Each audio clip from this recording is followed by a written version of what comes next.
Hello, Internet! Buttons are overrated. They take up space, wear out your thumbs, and they have a monopoly on the clock industry. They need some competition if they want to earn any respect from me. Then again, maybe I'm spending too much time talking about this sort of thing.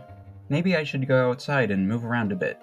Hey, that's it! You see, even back when video games were first introduced, there was a need to make them just a bit more accessible to people who weren't familiar with them. You show the average person this, they won't get it. At the time, the best they could do was simplify the controls down to as few buttons and sticks as possible, but what if you were looking to translate your real movements to a game directly? Well, you'd have to keep looking.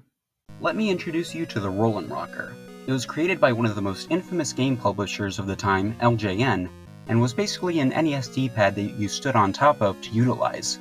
That's right, it only functions as a directional pad.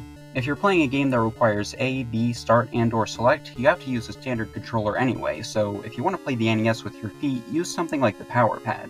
We also have the Power Glove.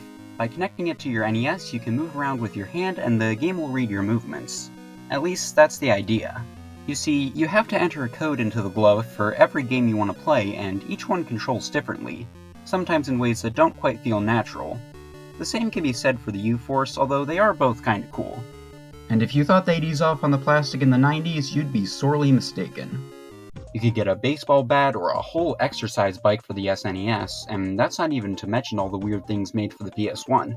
This was around when Dance Dance Revolution first released, so we got more than enough dance mats to try out.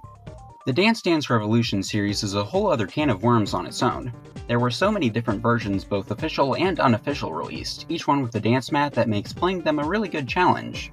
Of course, you could argue that the DDR mats are basically just big controllers, but we would see some pretty impressive motion control technology in the later generations. First off, we have the PS2 EyeToy, which tracked motion on the camera and translated it into the game in a much smoother way than the Xbox 360 Kinect, which is honestly just funny. And of course, we can't forget about the Wii, the console that made motion controls mainstream. Most people who weren't familiar with games at the time were able to get a hold of it because of how immersive it was.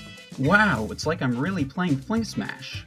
In all seriousness, motion controls can clearly be an effective and accessible way to control games, although standard button controls still have their place alongside them.